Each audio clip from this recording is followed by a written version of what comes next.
Hello and welcome back to the Legal Cheek podcast. My name is Julia Szaniszlo and I'm joined by Legal Cheek's editor, Tom Connelly. Hi, Tom. Hi there. Tom and I are bringing you a brief episode today that we think is very, very important, and we'll be discussing firm retention rates. For any eager Legal Cheek readers out there, you'll know that we often publish firm retention rate data throughout the year as part of our news, and it's also one of the metrics available on our firm most list profiles. However, what are you, as aspiring solicitors, supposed to do with that information? How can you use it to inform your application strategy, and what does it actually mean? So today, Tom and I will explain a little bit about what retention rates are and how they can, work as signs of firms' cultures, what they can tell you about a firm, and how you can use them when you are making a decision as to where to apply. So, Tom, do you want to give us a brief overview as to what these are, what they mean, and how they can work? Absolutely, Julia. So retention rates. I would probably estimate that I've written probably close to 1,000 stories about retention rates over the course of 10 years. Now, if you don't know what a retention rate is, don't worry. It essentially means after 2 years of training, which is essentially your training contract now, it's whether you're kept on in what is called a newly qualified role at the firm that you trained at, so an associate position. So, for some context, in the months running up to qualification, there'll be a lot of internal discussion between you, HR, they'll be poring over your performance, and ultimately they'll be deciding whether to give you a full-time role. Because if you think about it in the context of a training contract, you're not you're not a kind of a rubber stamped lawyer at that firm. It's essentially a 2 year interview. They're looking at you and thinking, well, yes, we're going to train you up to hopefully be an associate at our firm, but there's no guarantees that you will be kept on. And as we've seen when, you know, the economic climate takes a fall or there's other issues at play within the markets, sometimes trainees aren't kept on and they struggle to find NQ positions. But that is probably a podcast for another day. But essentially, most firms have just an autumn retention score. So what they'll do is over the summer, as I say, as trainees near qualification, will decide ultimately who they want to keep on and ultimately what departments as well, because that's an added context to a retention rate. You'll find in our retention rate stories, we'll have the number that are kept on out of the whole qualifying cohort, which, you'll see these figures 8 out of 15 or 12 out of 14. And then we give that as a percentage. Sometimes trainees are kept on in NQ positions in fixed term roles, is the phrase that we use, which essentially means that they've not been given a permanent role within the firm. They might have been given a contract for, say, 12 months. Now, there's a couple of reasons why a firm might do that. They might be waiting for an opening in that NQ's preferred department, and they just can't accommodate an NQ in that department for those first 12 months. And they'll say, look, we'll give you a temporary role in another department for 12 months. Stay with us. We're pretty keen to keep you if possible. Let's see where we are in 12 months' time. There might be a role for you. Another reason that you might put an NQ on a fixed term role is there's just going to be no position for that NQ long term, but the firm, credit to it, is trying to keep that NQ in a role for 12 months while they find another NQ position at another firm. So those are typically two of the main reasons why an NQ will be kept on in a fixed term contract.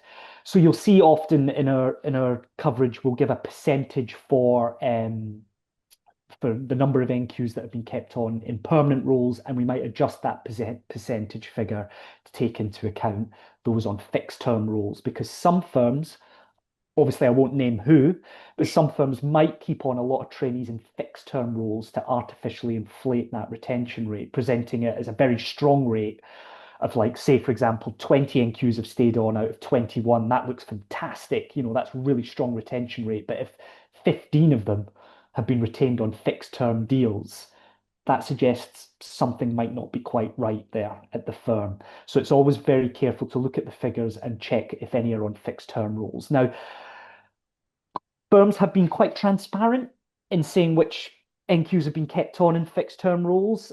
Other firms are less transparent and will not say how many are in fixed term roles, despite Legal Cheat kind of replying to their email announcing the retention rate, saying, okay, that's great. Are any on fixed term roles? And if you're met with a wall of silence, which we often are, it would imply at least some are. So it's unfortunately, we can't force the firms to give us that information. We ask for as much as possible to help inform our readers, but some firms aren't particularly forthcoming. So we've had a few, as I say, most retention rates come towards the back end of summer and are technically what we call autumn retention rates because the firm has one trainee intake a year. Some firms have two trainee intakes a year split across what we call spring and summer.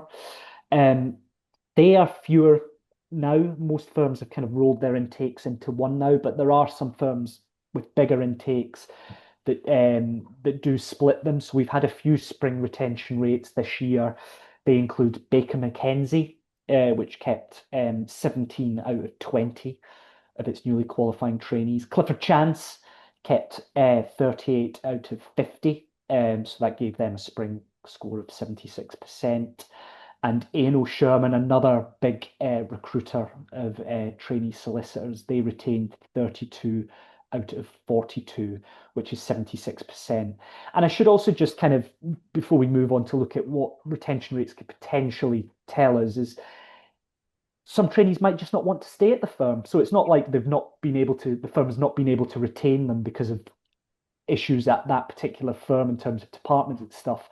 A lot of trainees might get to the end of their training contract and say, oh, do you know what? This firm isn't for me. I'm going to look elsewhere, maybe join a smaller firm, bigger firm, a firm that's paying me a higher NQ salary, might move in-house. There's a kind of a whole myriad of reasons why an NQ might not want to stay on in that role. So that's just something also worth considering, and we'll obviously look at that in a little bit more detail. But what can retention rates tell us? A lot of things actually, because I know some people kind of come into the comments on Legal Tube when we run retention rate stories, and they're like, "Oh, well, these stories are really boring." But you've kind of got to look at them quite carefully. I guess as a starting point, Julia, Yeah. you're an aspiring lawyer. You're seeking a training contract in the city. If could you just tell us, do you look at retention rates when you're looking at potential applications for law firms? Well, to be completely frank, I think, and correct me if I'm wrong, anyone in the comments, I might not, it might not be speaking for everyone, but as someone who's still at the beginning of it, I often find myself pushing that part of the legal journey quite far into the future. I'm like, I've barely got the training contract yet. Let's not think about something that is a couple of years down the line. I've not even passed the SQE. I think a lot of people are probably in a similar boat in that they're so focused on getting the VAC scheme, passing the conversion course, passing the SQE, passing the training contract that they don't even, they don't even think about it. It is something that's been more on my radar in the last year or so, mostly when I see ones that are shockingly low. So I think the ones that do catch my attention are, ones that are 50% or below or undisclosed. I've always found that quite curious. When I previously was reading Legal Cheat before I worked here, I always found it a bit strange if they didn't disclose how many there were retained. Thought, why not? Why not say? Why not be transparent? Probably because you have something to hide. And Mhm. for me, the thing that I always think about beyond, business need, beyond potential economic conditions, making things more difficult, and beyond people just leaving because they might have better work somewhere, is like, is there something going wrong internally in terms of the culture that's indicating that, it's not a good place to work? And I think that's something that is really important to bear in mind. Do you want to tell us a little bit about how it can be a sign of the internal, firm culture? Yeah, I mean, I should stress with all the things that we're about to mention, these are just kind of ideas isn't the right word, but they're not kind of what's the phrase I'm looking for? They're not it's not set in stone. These are kind of just Yeah, hypotheses. yeah, You yeah, shouldn't kind of just look at a poor retention rate and say, oh, the culture at that firm must be terrible. That's not yeah, kind of what we're saying here. But it could be. I think the stress in the word could be a Mm. sign that something isn't quite right. So yeah, as you say, one of the big things is it could be a sign of internal culture. And in my notes, I mentioned that's all other things being equal. So for example, if there's not been a huge economic downturn, which would naturally impact every every firm's retention rate, or for example, I don't know, the commercial real estate sector is decimated by some kind of new government tax or something like that that really impacted that area of work, and you looked at a law firm that specializes heavily in that area, naturally that's going to impact its retention rate because it just can't afford to keep on all these NQs if it doesn't have the work for them. So I think, yeah, internal culture is a really interesting one in the sense that if all things being equal, you've got all these trainees that are qualifying. And actually, this leads me on to something I should have mentioned at the start. If in some of these retention rates, the firms will actually disclose how many offers they've made, Ah, yeah. which is really, really important. So, for example, if they've got a cohort of 50 and they made 50 offers, and only 10, and I know I'm using these as extreme examples, but if only 10 NQs accepted from those 50, that would suggest that something potentially isn't matching up. They've been missold their training contract, potentially, I say.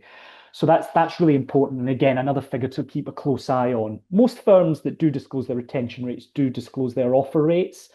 And if you're getting a huge kind of difference in the number of offers being made to the number being accepted, it would imply, again, this is just one thing that it could impact. It could be the culture that's not quite right there. They've been missold their training contract, and for whatever reason, they don't want to stay at that particular firm. So that's something to look at. Um, Another thing that that's worth bearing in mind with a retention rate is the financial and emotional cost of losing those trainees. So if you actually think about it, it's not cheap, particularly at some of the big firms, to have a trainee. If you think it kind of the magic circle and across the top US firms, in terms of salary, some lucky trainees might get a bonus, but just looking at base salary, you're spending upwards of £100,000 on a salary for that trainee across those 2 years, plus all the man hours that are put into partner spending time with that trainee, senior associate spending, basically all of that that goes with the learning process of developing that NQ.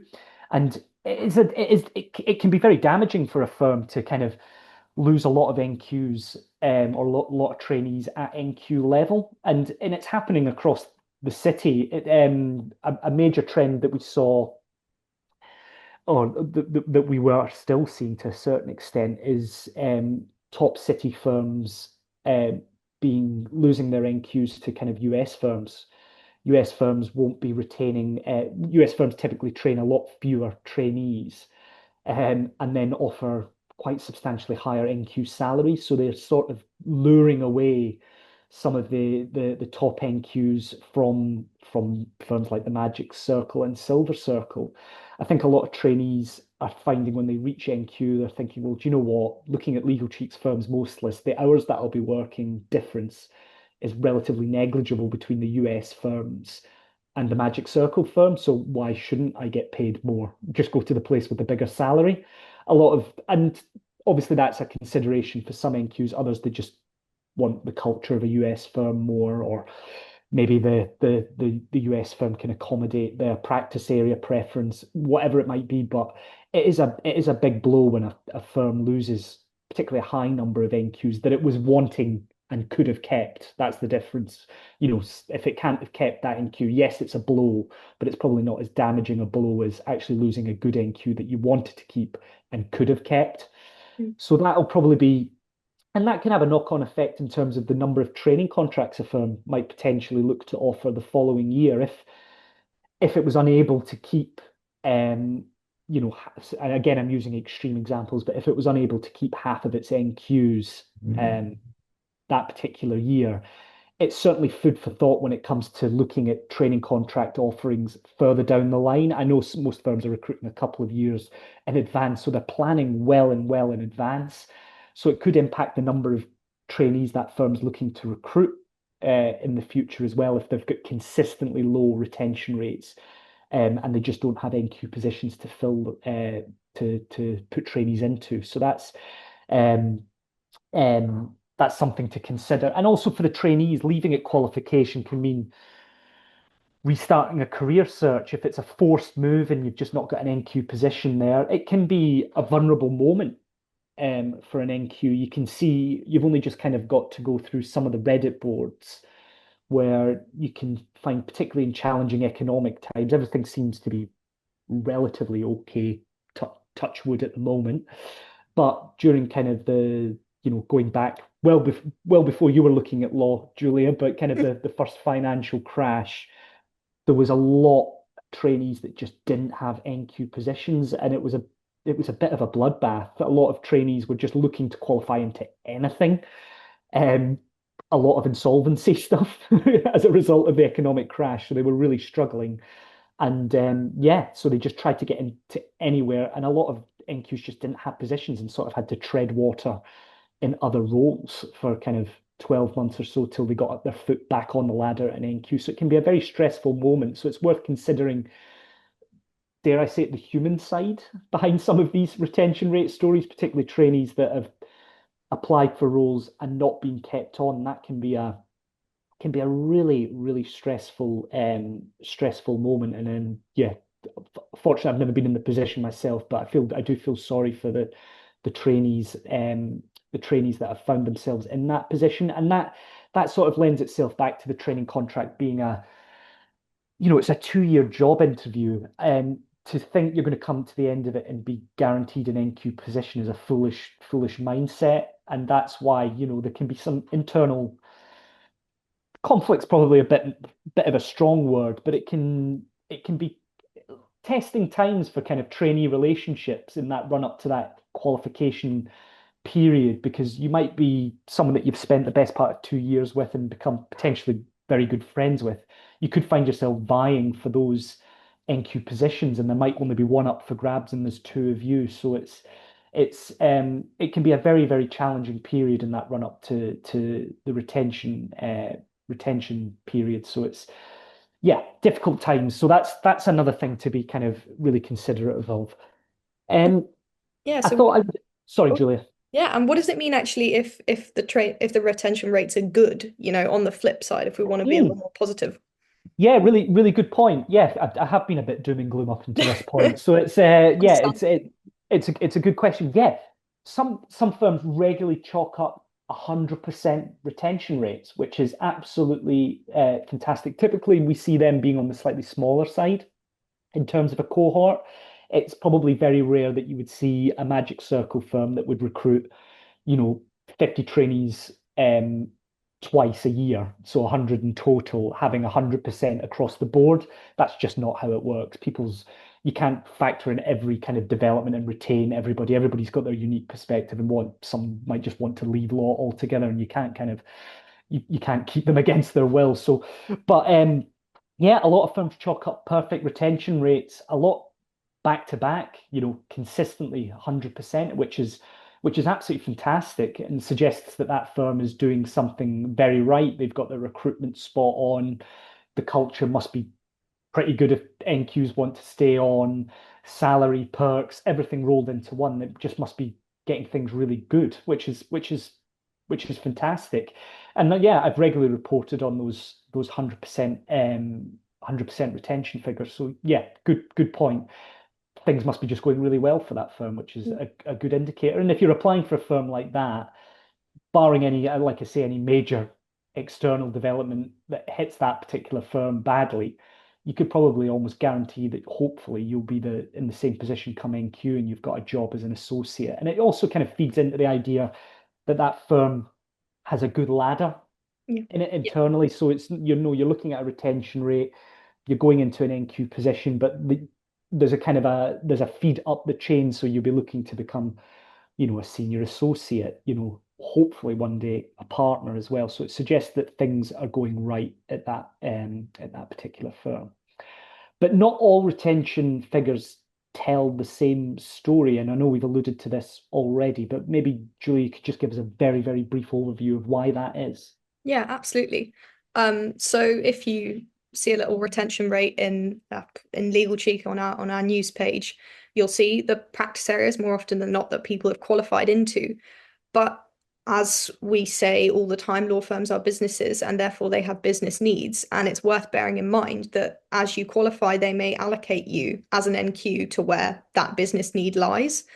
And so it may not be the case that people were able to qualify into their preferred practice area. So even if there's a particularly high, high retention rate, was it the ideal retention rate? That's always worth something bearing in mind, but not something you can necessarily know for sure because you don't know what the trainees have been bidding for and where they've ended up and if that passes really. I mean, you could potentially talk to some and see, is this what you want to do? Is this what you wanted to do when you were applying? But it's worth bearing that in mind. And as Tom mentioned at the beginning of the episode, these fixed term contracts, so which I think is arguably a slightly more insidious trend, is that, it's what it says on the tin. You're only going to be at the firm for maybe a year, maybe maybe two, depending on the contract. I think 12 months is probably quite common.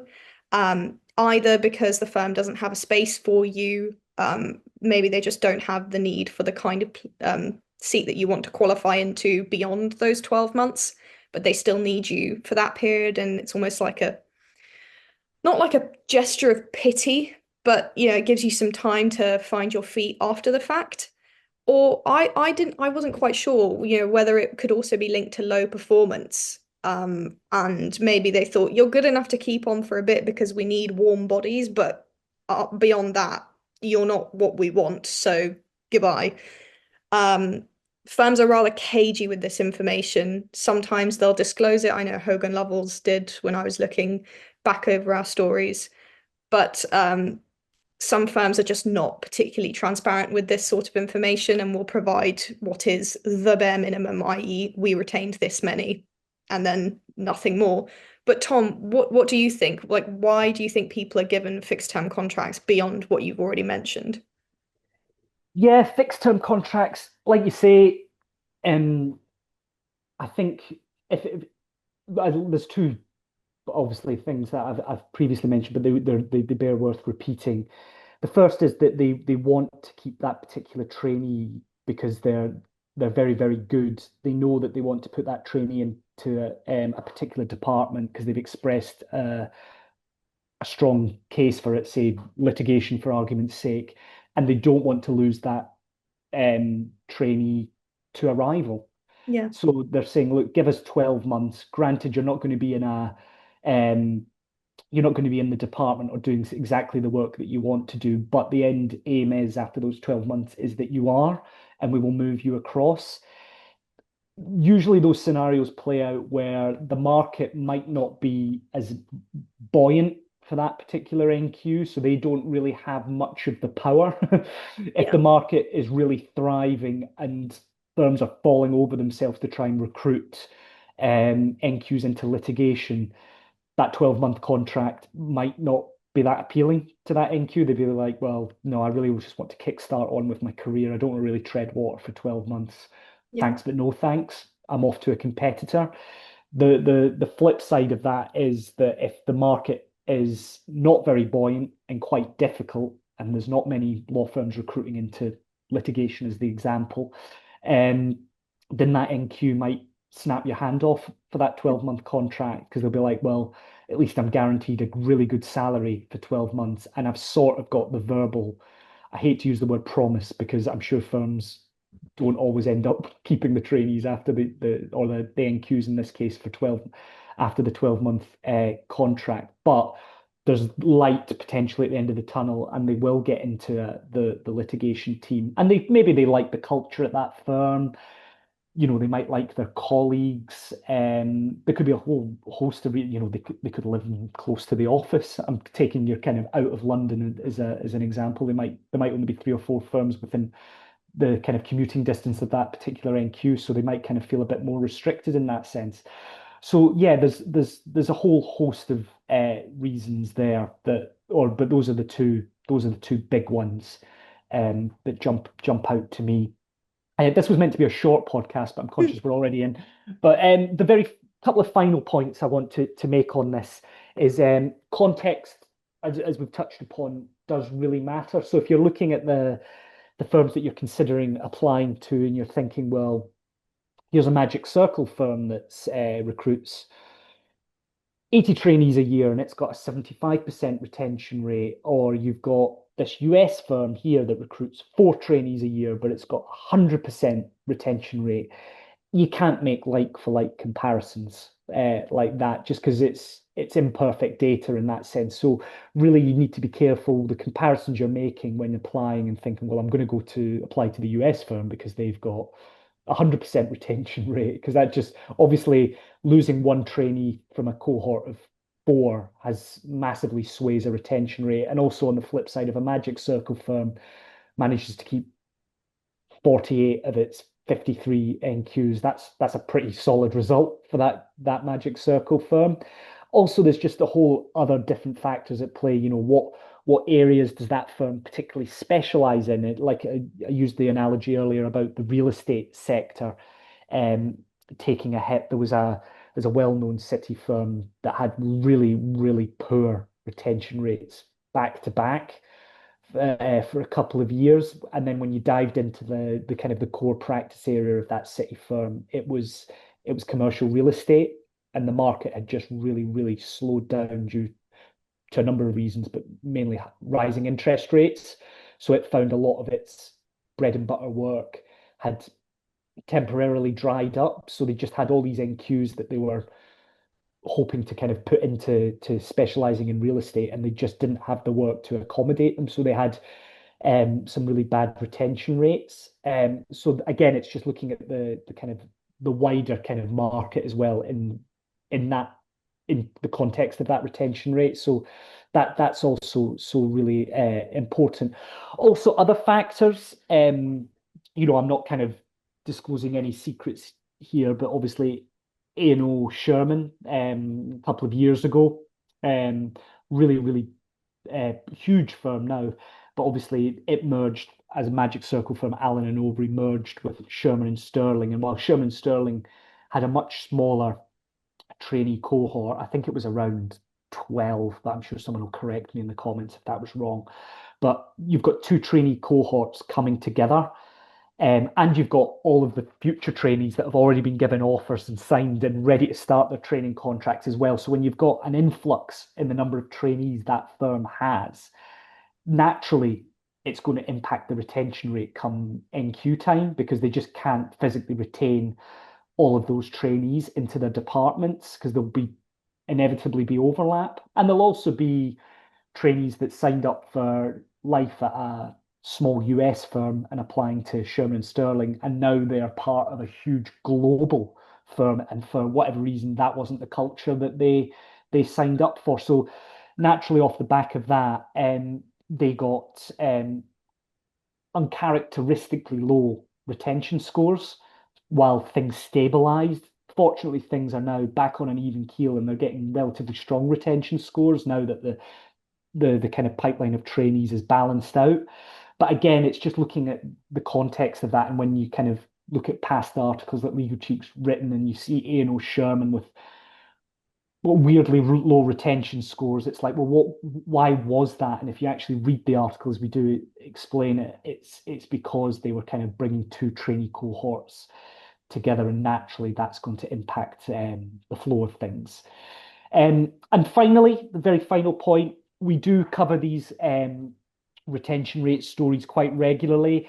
Bit more quiet in the spring, but towards the back end of the summer, do keep checking Legal Cheap, because that's when these retention scores really do start to ramp up. And if you do go to your target firms' profiles on the Legal Cheap Firms Most List, as Julia touched upon at the start of this podcast, we've got, where possible, the latest retention score, which is just a percentage figure. We give it, I think we give it as a percentage figure. Yeah, we don't provide the breakdown, but we give it as a percentage figure. But having listened to this podcast, you know that there's much, much more going on beyond that little stat. So yeah, really important that you look at these retention rates when you're considering where to apply to, but also taking the figures in context because context is really, really crucial. So yeah, I think that wraps up what was meant to be a kind of like a very short, punchy podcast covering retention rates, but we've managed to witter on. Well, I've done most of the wittering, I must confess, but we've managed to witter on for over half an hour. So, Julia, I'll hand over to you for the finish. Yeah, well, that tells you everything you need to know, really, because it's much more important than people originally think. So make sure to keep an eye out for our most list. And I'm curious to see how the retention rates of the upcoming mergers are going to suffer or not suffer. We'll see, given what happened to A&O and Sherman and Sterling. But thank you very much for listening. We'll be back next episode at some point with more lovely legal cheeky content. And if anyone wants anything spoken about on the podcast, we did a shout out recently. We've had some lovely submissions. Keep them coming. Just feel free to drop us a DM on either LinkedIn or Instagram or wherever, or at our team at Legal Cheek email. If you've got something that you want talked about, we'll give it a read and we'll see if we can incorporate it. But thanks again for listening, and we'll see you next time. Bye.